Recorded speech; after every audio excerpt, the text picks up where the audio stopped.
आज मैं बहुत दुखी हूँ।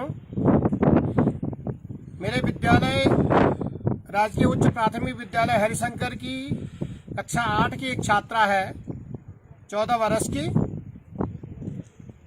वो लॉकडाउन के दौरान कुछ बिचौलियों ने उसके पिताजी को फुसला करके कुछ रुपये दे करके, उस बालिका की मां नहीं है, और उसकी शादी करवा ली एक 32 साल के जवान के साथ। बालिका 14 साल की है। लॉकडाउन खुलने के बाद जब स्कूल खुली, हम घर पे गए, हमने उस बालिका को स्कूल भेजने की बात की तो पता चला कि उसकी शादी हो गई। कुछ असमंजस की स्थिति थी, कोई कानूनी कार्रवाई भी नहीं कर पाए, लेकिन हमने उसके पिताजी पे दबाव बनाया कि आप उस बालिका को स्कूल भेजो। आजकल परीक्षाएं चल रही हैं और हमने हमारे दबाव पे वो बालिका का कहना है कि मैंने अपने पिताजी को फ़ोन भी किया और तब मेरे पिताजी मुझे लेने आए। उसकी दयनीय स्थिति को देख करके अब उसके पिताजी भी रो रहे हैं। वो जो 32 साल का उसका दूल्हा बताया जा रहा है, वो शराब पी करके आता है, किसी फैक्ट्री में मजदूर है और उसकी पिटाई करता है। होली के दिन उसने उस पर मिर्तेल छिड़क करके आग लगाने की कोशिश भी की। पता किया तो कोई उनके गांव का ही बिचौलिया बन करके और 6,000 रुपये उसके पिताजी को दे करके और उसको शादी के नाम पे बेच दिया गया है। बहुत दर्दनाक कहानी है उसकी। उसका मैंने एक वीडियो बनाया है, उसको मैं शेयर नहीं कर सकता, लेकिन एक गुरु होने के नाते मैं समाज में ये एक पहली घटना नहीं है।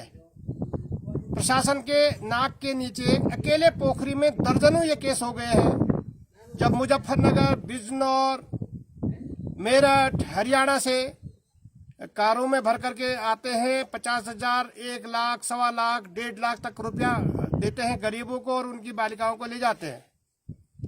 पता ये भी चल रहा है कि वो कुछ दिन उनका उपभोग करके और उनको बेच देते हैं या उनके हाथ पैर तोड़ करके उनको लगड़ा करके उनको उनसे भीख मंगवाते हैं। इस तरह का एक रैकेट काम कर रहा है और पूरे उत्तराखंड के पहाड़ी जिलों में खासकर गरीबों को टारगेट करके ऐसा हो रहा है और सबके संज्ञान में है। मैं प्रशासन से आग्रह करता हूँ, समाज सेवी से आग्रह करता हूँ, अरे गरीबी होगी लेकिन ऐसा तो नहीं है कि हम बच्चों को बेच दें। यह है आज़ादी। प्रशासन के संज्ञान में होते हुए भी इन पे कार्रवाई क्यों नहीं होती है? मैं निवेदन करता हूं कि यह प्रकरण बहुत संवेदनशील प्रकरण है। मैंने उस बालिका को आश्वस्त किया है कि बेटे हम आपको पढ़ाएंगे, आपकी इस आगे की जिंदगी का जिम्मेवारी लेते हैं। वो रोती है, बोलती है मैं अब वहां नहीं जाऊंगी और मैंने मना भी कर दिया था। इन्होंने जबरदस्ती मेरी शादी करवाई है।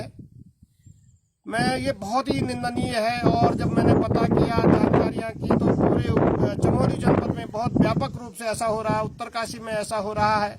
कई जनपदों की ये शिकायतें हैं। गरीबों को टारगेट करके एक रैकेट आता है, वो बिचौलियों को बीच में रखता है, उनको पैसे देता है और औने पौने पैसे लड़की के माँ बाप को पकड़ा करके उनको सपने दिखा करके और इन बालिकाओं को जो कम उम्र की है उनको यहाँ से ले जा रहे हैं।